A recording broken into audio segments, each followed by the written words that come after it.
বাংলাদেশের ফরেক্স ট্রেডাররা সবাই আশা করি ভালো আছেন। আমি ডিরাফ দ্য ট্রেন্ডের চিফ অ্যানালিস্ট হিসেবে আছি। পাশাপাশি ট্রেডও করি। বিগত বছরগুলোতে যেভাবে আমরা দেখেছি, বাংলাদেশে প্রচুর ফরেক্স ট্রেডার ডেভেলপ হচ্ছে, দিন দিন আসছে, বাড়ছে। আবার দুঃখের বিষয় হচ্ছে যে কি অনেক নতুন ট্রেডার লুজারও হচ্ছে।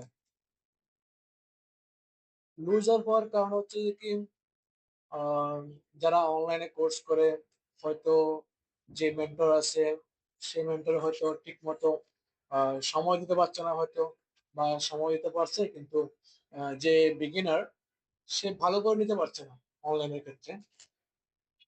তাই হয়তো বিগিনার লেভেলের যে ট্রেডার গুলো আছে সেগুলো বেশিরভাগ ক্ষেত্রেই লস করে। আহ 5-6 মাস যায়, 1 বছর যায়, 2 বছর যায়। তারপরও ওরা কন্টিনিউয়াস লস করে থাকে, লস হিট করে। আবার দীর্ঘ বছর ধরে, দীর্ঘ কয়েক বছর ধরে যারা ট্রেড করে তারাও লস করতে থাকে। এই লসটা হওয়ার পিছনে একটাই মেন রিজন, আমরা সঠিক সময়ে স্টপ লস গুলো ব্যবহার করি না। যদি আমরা সঠিক সময়ে স্টপ লস গুলো ব্যবহার করি, সেক্ষেত্রে আমাদের লস হওয়ার বা মার্জিন কল হয়ে যাওয়ার, অ্যাকাউন্ট জিরো হয়ে যাওয়ার মতো পসিবিলিটি আসবে না। তো সেক্ষেত্রে কি করতে হবে? প্রপার 1-2 ঘন্টার ব্যাক টেস্টিং করার পরে আপনি অবশ্যই ট্রেড নিতে পারবেন। বাট আপনার স্টপ লস কোন জায়গায় প্লেস করবেন সেটা আইডেন্টিফাই করতে হবে। আইডেন্টিফাই করার পরে আপনি আপনার টেক প্রফিট ধরবেন বা ট্রেড গুলোকে ম্যানেজ করবেন, বা দুটো ট্রেড নিলেন বা একটা ট্রেড নিলে আপনি ম্যানেজ করতে পারবেন, তার কোনো সমস্যা নেই। বাট আপনাকে স্টপ লস অবশ্যই ব্যবহার করতে হবে। বিগিনারদের ক্ষেত্রে সেটা আমি বলবো যে কি আপনারা আগে ডেমোতে করেন, ডেমোতে স্টপ লস কিভাবে প্লেস করতে হবে। প্লাস সবচেয়ে বেশি ইম্পর্টেন্ট হচ্ছে কি ফেয়ার অফ মিসিং আউট। এই ফেয়ার অফ মিসিং আউট বাংলাদেশের বিগিনার ট্রেডারদেরকে ধ্বংস করে দিচ্ছে। সেক্ষেত্রে আমি সেটাই বলবো যে আপনারা দীর্ঘ সময় একটু সময় দেন, মার্কেটে থাকেন, মার্কেট থেকে থেকে মার্কেটের যে মুভমেন্ট গুলো, যে সাইকোলজিক্যাল যে মুভমেন্ট গুলো, টেকনিক্যাল অ্যানালাইসিসের পাশাপাশি আপনাকে সাইকোলজি গুলো বিল্ড আপ করতে হবে। আপনি একজন 4-5 বছর পুরনো বা 10 বছর পুরনো ট্রেডারের সাথে আপনার সাইকোলজি মিলবে না। সেক্ষেত্রে ওদেরকে ফলো আপে রেখে আপনি আপনার সাইকোলজি গুলোকে ডেভেলপ করবেন। তাহলে আপনি অবশ্যই কিছু একটা করতে পারবেন ফরেক্স ইন্ডাস্ট্রিতে।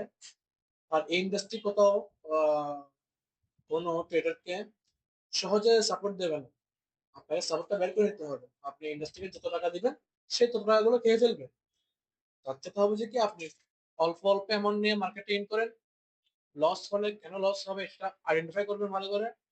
প্রফিট হলে কিভাবে প্রফিট হলো, আপনার কিসের সিদ্ধান্তের উপর আপনার প্রফিট হলো, এটাকে আপনি আইডেন্টিফাই করবেন। আইডেন্টিফাই করার পর আপনি বুঝতে পারবেন যে না, আমার ভিতরে ট্রেডিং এর যে স্কিল গুলো ওগুলো দিন দিন ডেভেলপ হচ্ছে। এটা কিন্তু খুবই জরুরি, খুবই ইম্পর্টেন্ট ট্রেডিং এর ক্ষেত্রে।